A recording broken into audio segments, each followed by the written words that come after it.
ওকে, live ওকে। সুপ্রিয় viewer, Sylhet I নিউজের সরাসরি লাইভ সম্প্রচারে সবাইকে সিলেটের বুলাগঞ্জ রোড থেকে শুভেচ্ছা জানাচ্ছি। আমি সৈয়দ হেলাল আহমদ বাদশাহ। তো আমার স্ক্রিনে দেখতে পাচ্ছেন, আমার স্ক্রিনের পিছনে যে আজকে এই সিলেট কোম্পানিগঞ্জ বুলাগঞ্জ সড়কে একটি ঢাকা থেকে আগত বাস খাদে পড়ে গেছে। তো আমি এই মুহূর্তে আপনাদেরকে সর্বশেষ আপডেট খবর জানাতে সিলেট আই নিউজের সরাসরি লাইভ সম্প্রচারে চলে এসেছি। তো আমি বলে রাখি, আজকে এই মর্মান্তিক ঘটনাটি ঘটেছে ভোর সকাল 5:30টার দিকে। যে ঘটনাটি ঘটেছে, যেখানে আমরা জানতে পেরেছি স্থানীয়দের সাথে কথা বলে এবং শালিটিকর পুলিশ ইনচার্জ ইন্সপেক্টরের সাথে কথা বলে জানতে পেরেছি যে এই বাসটিতে 15 জনের মতো যাত্রী ছিল, 15-16 জনের মতো যাত্রী ছিল, কোনো হতাহত হয়নি।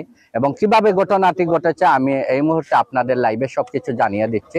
তো আপনারা দেখতে পাচ্ছেন যে ঢাকা থেকে আগত এই বাসটি, আমরা স্থানীয় কয়েকজন অটো চালক একজন এবং ট্রাক চালকের সাথে আসতে কথা বলেছি। তারা বলেছেন যে ভোর 5:30টার দিকে কিছু অন্ধকারাচ্ছন্ন অবস্থায় বাসটি খুব দ্রুত গতিতে আসছিল এবং এই দ্রুত গতির কারণে বাসটি কয়েকটি ট্রাককে ডাইভার্ট করে চলে এসেছে, ওভারটেক করে চলে এসেছে এবং এখানে এই জায়গাটার নাম হচ্ছে সিলেট বুলাগঞ্জ কোম্পানিগঞ্জের বুলাগঞ্জ সড়কের সুন্দরগাঁও নামক জায়গা, যেখানে আপনারা বাসটি দেখতে পাচ্ছেন। সম্পূর্ণ বাসটি খাদে চলে যায়, সড়কের সাইডে যে খাদ আছে খালে চলে গেছে। তো যে 15 শালিটিকর পুলিশ তদন্ত কেন্দ্রের ইনচার্জ ইন্সপেক্টর আমাকে জানিয়েছেন যে 15-16 জনের মতো যাত্রী ছিলেন এই বাসে, তাদের কোনো হতাহত আহত হয়নি, খুব ভালো অবস্থায় তারা রয়ে গেছেন। তো বাসটা কিভাবে কোন জায়গা থেকে খাদে গিয়েছে আপনাদের একটু দেখিয়ে দিচ্ছি এবং এখানে আমি আপনাদের দেখাই যে বিভিন্ন গাড়ির মোটরসাইকেল, সিএনজি এবং বিভিন্ন যাত্রীরা এসে দাঁড়িয়ে দাঁড়িয়ে আজকের এই বাস খাদে যাওয়ার অবস্থাটা দেখছেন। বিভিন্ন জায়গা থেকে আসছেন, তারা আসছেন, অনেকে কিছু জানেন না। তো আমি বিভিন্নভাবে খবর সংগ্রহ করে যতটুকু পেয়েছি ততটুকু আপনাদেরকে জানিয়ে দেওয়ার চেষ্টা করেছি। বাসটা অত্যন্ত গতিতে দ্রুত গতিতে আসছিল, সিলেট থেকে বুলাগঞ্জগামী বাস দ্রুত গতিতে আসছিল এবং যে আমরা এখানে এসে জানতে পেরেছি যে এই বাসটা এই দিক দিয়া এইখান থেকে বাসটা আপনারা দেখেন, আমি দেখিয়ে দিচ্ছি যে এইখান থেকে বাসটা অনেকটা শূন্যের উপর চলে গেছে এবং 4 চাকা হওয়ার কারণে এবং শূন্যের উপর গাড়ির ওজন থাকার কারণে বাসটি এখানে গিয়ে কোনো ধরনের হেলে দুলে পড়ে নাই এবং যাত্রী যারা ছিলেন অক্ষত অবস্থায় রয়েছেন, যাত্রীরা অক্ষত অবস্থায় ছিলেন, যাতে তাদের কোনো ধরনের মারাত্মক কোনো কিছু হয়নি, যেটা আমরা স্থানীয়দের কাছ থেকে জানতে পেরেছি। এবং বিশেষ করে যে জিনিসটার কারণে এই দুর্ঘটনাটা ঘটেছে, তো বেশিরভাগ মানুষেরই কথা হচ্ছে যে ঢাকা থেকে আগত এই লিমন বাসটি এই যাত্রীর ঘুম ছিল, ঘুমের কারণে এই দুর্ঘটনা ঘটেছে। সড়কের বাম পাশ দিয়ে যাতায়াত করেছিল বাসটি, চলে এসেছে ডান পাশে এবং খুব দ্রুত গতিতে আসছিল। এখানে কয়েকজন অটো চালক এসেছেন, তাদের সাথে কথা বলেছি এই কয়েকজন ট্রাক ড্রাইভারদের সাথে। তারা বলেছেন যে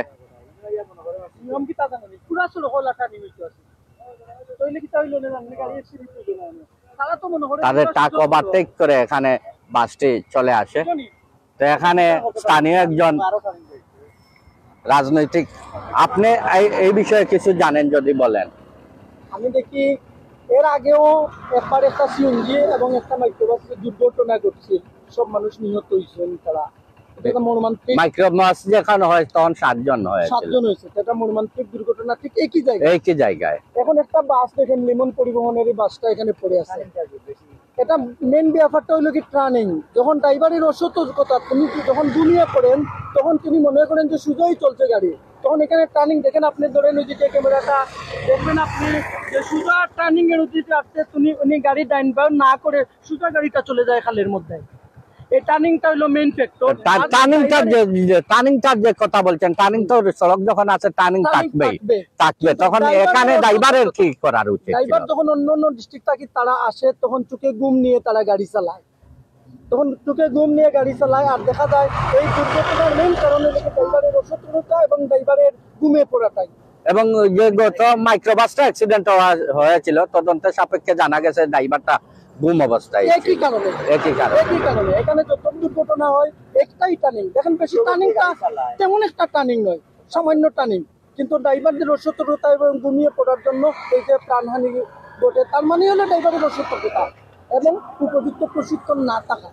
উপযুক্ত প্রশিক্ষণ এবং দূরপাল্লার যাত্রী বা চালকরা যারা তারা অনেকটা ঘুম চুকে রেখে গাড়ি চালাতে অভ্যস্ত হয়ে গেছে এবং যার জন্য এই ধরনের দুর্ঘটনা ঘটে এবং প্রাণহানি অন্য ঘটে। ডিস্ট্রিক্টের যেমন স্থানীয় কারো এখানে কোনো দুর্ঘটনা ঘটে না, কারণ ওরা চোখে ঘুম নিয়ে গাড়ি চালায় না স্থানীয় কেউ। এখন দেখা যায় ভোর বেলায় অধিকাংশ দেখা যায় যে সকাল 5টা থেকে 9টার ভিতরে এখানে যা অ্যাক্সিডেন্ট হয়। আমি আরো একটু জানতে পেরেছি, আপনার সাথে শেয়ার করি যে এখানে ভোরবেলা হওয়ার কারণে গাড়ির যানবাহন চলাচল খুবই কম ছিল, নইলে না হলে অনেকটা গাড়ি আরো চলাচল থাকলে অন্যরকম দুর্ঘটনা ঘটে। এই ব্যাপারে আপনি কি বলেন? হ্যাঁ, যেমন আগে যে দুর্ঘটনা ঘটছিল তখন বেলা হয়তো আনুমানিক 9টা ছিল, একটা সিএনজি কে নিয়ে পড়ে গিয়েছিল, সকালে ছিল, এরকম সকালে দূরে। এখন আজকে হয়তো অন্য কেউ আমরা পড়ি নাই, হয়তো আল্লাহ বাঁচাইছে অন্য লোককে, বাসটা সুজা সে নিজে চলে গেছে।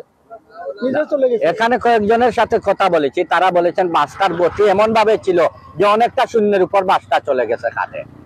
এখানে যখন যে বাস চলাচল করে আমরা রাস্তাঘাটে দেখি যেগুলো অতিরিক্ত স্পিডে গাড়ি চলাচল করে, কারণ রাস্তাটা একবারে সোজা, আর এখানে মাত্র একটি টার্নিং, আর একটি টার্নিং তুমি মোড় নিতে পারেন না, যতটুকু স্পিড থাকে এই স্পিডে গাড়িটা কন্ট্রোল করতে পারেন নাই, তার কারণে সোজা চলে যায় গাড়িটা। তো এখানে করণীয়, আপনার এই বিষয়ে করণীয় যে এই যে টার্নিংটার কথা বলছেন, যে সর্বপ্রথম যে কথাটা বলতে হচ্ছে যে এখানে করণীয় হচ্ছে যে ড্রাইভারদের সতর্ক এবং যথাযোগ্য প্রশিক্ষণের মার্কিং চিহ্ন দেওয়া, যাতে ড্রাইভাররা সতর্কতা অবলম্বন করে। প্রথমে দেখেন রাস্তার মধ্যে কোনো কিছু নাই যে সামনে সামনে টার্নিং আছে। এটা একটা গুরুত্বপূর্ণ কথা বলেছেন যে এখানে একটা সতর্কবাণী, কোনো সাইনবোর্ড নেই যে সামনের বাম সাইডে টার্নিং আছে, এতটুকু টার্নিং আছে, এরকম কিছু লেখা নাই। স্টিকার মারিয়ে রাখেন এখানে টার্নিং হিসাবে বুঝতে পারে ড্রাইভারটা যে সামনে তাকিয়ে যে টার্নিংটা আছে এটা বোঝার জন্য কোনো সংকেত নেই। তাই এটাও তো একটা প্রয়োজনীয় কথা। যদি এখানে সামনে ডানে মোড় আছে, বামে মোড় আছে, তাহলে ড্রাইভাররা একটু সতর্ক হইতো যে সামনে মোড় আছে, কিন্তু এরকম দেখেন চোখে পড়ার মতো কোনো। আমরা চাই যে প্রাণহানি এভাবে ঘটুক না, যতটুকু সতর্কতার প্রয়োজন ততটুকু। রোডস এন্ড হাইওয়ে আরো এদিকে একটু কর্ণপাত এবং দৃষ্টি করার দরকার, যাহাতে রোডে যেখানে এরকম মোড় আছে এখানে লেখিয়া রাখা সাইনবোর্ডের মধ্যে যে সামনে মোড় আছে, ডান সাইডে মোড় আছে অথবা বাম সাইডে মোড় আছে। যদি আপনি কিছু বলেন আপনার ব্যক্তিকে। আমরা তো ড্রাইভার, আমি ড্রাইভার হিসাবে আমি ওখানে খুঁজে আমাকে যে হালকা একটা টার্নিং আছে, এই টার্নিংটার মাঝখানে একটা মোড় দেওয়ার দরকার আছে, একটা সাইনবোর্ড দিয়া, যাতে এখানে হালকা টার্নিং আছে ওটাতে লেখিয়া দেওয়া। আমি সরকারের কাছে আবেদন করি ওটাতে লেখিয়া, মানে সবাই ড্রাইভারে বুঝে না, সবাই মনে করে সিধা রাস্তা এই যে টার্নিংটার জন্য এটা টার্নিং আছে, এই টার্নিংটার মাঝখানে একটা সাইনবোর্ড দরকার আছে। আজকের যে বাসটা খাদে গেল আপনি কতটুকু জানেন এই ব্যাপারে? আমি আমার পরেও জানছি আর কি যে দুর্ঘটনা হয়েছে, আমার তো বাড়ির পাশে হয়েছে ঘটনা, তারপরেও আমি জানতে পারিনি, তারপরে আইসা দেখছি যে একটা খালে কিছু হয়েছে, মানে বাস খালে পড়ছে। কতটুকু জানলেন অন্যান্য কাজটা কোন কারণে হয়েছে বা কি? না, আমরা যাত্রীর কাছে জানতে পারলাম যে ড্রাইভারও একটু প্রবলেম আছে মাথার মাঝে, মানে ঘুমাই গেছে, এবং এখানে টার্নিং থাকার কারণে ড্রাইভারে মাথা নিয়ে হয়েছে। ড্রাইভারে মত করছে ভাই আমি তো মত করছি সোজা রাস্তা আসিল আর সোজা দইটা লাগছে। আপনার মতামত হচ্ছে যে এখানে একটা সাংকেতিক চিহ্ন দেওয়ার প্রয়োজন, যে এখানে যেন টার্নিং আছে একটা সাংকেতিক চিহ্ন ব্যবহার করা হয়, যাতে ড্রাইভাররা দূরতে বুঝতে পারে এখানে একটা টার্নিং আছে হিসাবে। তো সুপ্রিয় ভিউয়ার্স, আপনারা দেখছেন, তো সব শেষে এটাই আমরা মহান রবের কাছে কৃতজ্ঞতা জানাই যাতে কোনো প্রাণহানি ঘটেনি বা হতাহত হয় নাই।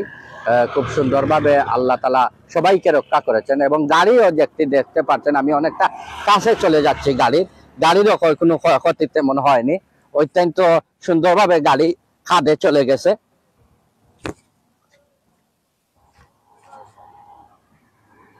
ঢাকা থেকে আগত। তো বিভিন্ন জনই বলছেন এখানে একটা টার্নিং হওয়ার কারণে এবং দূরপাল্লার যে চালকরা আছেন তারা অনেকটা ঘুম চুকে নিয়ে গাড়ি চালান, যার জন্য এই ধরনের দুর্ঘটনা ঘটে থাকে। তো এই থেকে পরিত্রাণ পেতে ড্রাইভারদেরকে আরো সতর্ক এবং প্রশিক্ষণ নিয়ে গাড়ি চালানোর এবং এই টার্নিং এ একটা সাংকেতিক চিহ্ন ব্যবহার করার জন্য সবাইকে বলা হচ্ছে। তো আপনারা দেখতে পাচ্ছেন, এবং যারাই আসছেন কোম্পানিগঞ্জ থেকে বলেন আবার সিলেট থেকে যারাই আসছেন একটু দাঁড়িয়ে গাড়ির এই খাদে পড়ার দৃশ্যটা উপলব্ধি করছেন, দেখছেন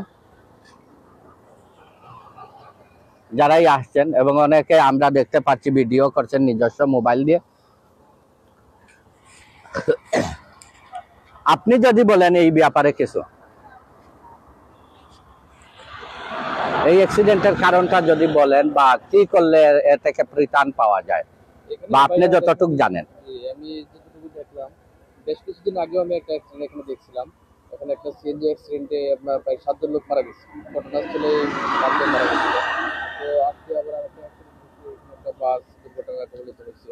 তো এখানে যে বড় একটা রানিং, আসলে এখানে কোনো সংকেত নেই যে আপনার ডানে ঘুরেন বা বামে ঘুরেন, এরকম যদি কোনো কিছু থাকতো বা একটা রুট ব্যারিয়ার থাকতো, রুট ডিভাইডার থাকলে তাহলে আমাদের এখানে এত বড় একটা দুর্ঘটনা ঘটতো না। তো আসলে এটা সড়ক জনপথের অধিদপ্তরে যেহেতু যারা আছে ওদের, যদি ওরা এখানে একটা ব্যবস্থা নিত তাহলে আমাদের সবচেয়ে ভালো হতো। তো আসলে দূর দূরান্ত থেকে অনেক লোক আসে, রাস্তাঘাট ওইভাবে পরিচিত না থাকার কারণে এই দুর্ঘটনা বেশি হয়ে থাকে। খুব সুন্দর, ধন্যবাদ। আপনার পরিচয়টা যদি দেন। আমি সামাদুল ইসলাম, প্রাণ আরএফএল জব করি। প্রাণ আরএফএল এ জব করেন, ধন্যবাদ আপনাকে। আপনি অত্যন্ত সুন্দরভাবে বলেছেন যে এখানে এই সড়ক জনপথ বিভাগের একটা সাংকেতিক চিহ্ন, যে ডানে ঘুরেন বা বামে ঘুরেন, এই ধরনের চিহ্ন থাকলে হয়তো এই ধরনের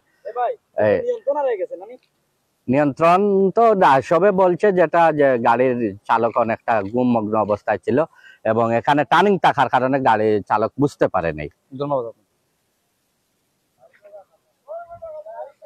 তো আপনারা দেখতে পাচ্ছেন যে আসলে এখানে একটা টার্নিং, এবং যেটা আমি আগেই বলেছি আপনাদের, বিভিন্ন গাড়ি চালকরা বলেছেন যে গাড়ির গতিটা অনেক গতি ছিল, যার কারণে সিলেট বুলাগঞ্জ, এই দেখেন আপনারা একটা গাড়ি আসছে,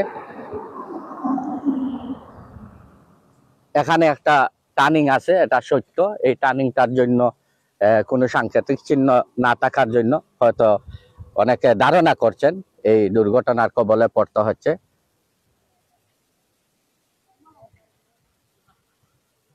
আমি আগেই বলেছি যে বিভিন্ন জন আসছেন, দেখছেন, আমরা চাই না এই ধরনের প্রাণঘাতী ঘটুক এবং কোনো মায়ের কুল খালি হোক, সেটা প্রত্যাশা করি না। সবাইকে আল্লাহ তাআলা হেফাজত করুক।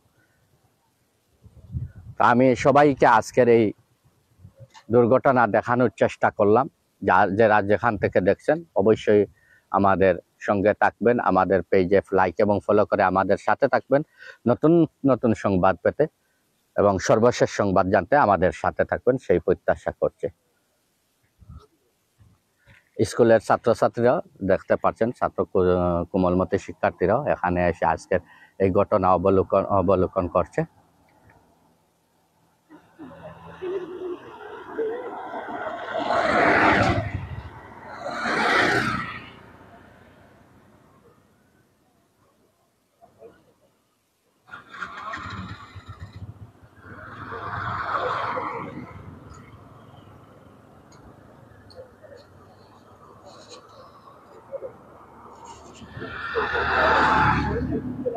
আমি আবার বলে দিচ্ছি, এটা সিলেটের কোম্পানিগঞ্জ সড়কের সুন্দরগাঁও নামক স্থানে এই দুর্ঘটনাটি ঘটেছে, এবং আজকে সকাল ভোরে 5:30টার দিকে এই ঘটনা ঘটে। এবং এখানে আমরা জানতে পেরেছি এই বাসে, লিমন বাসে 15 থেকে 16 জন যাত্রী ছিল।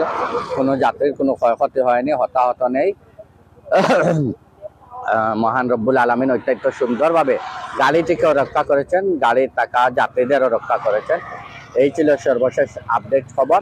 আল্লাহ হাফেজ, সবাইকে শুভেচ্ছা জানিয়ে এখানে আজকের লাইভ শেষ করছি। আসসালামু আলাইকুম।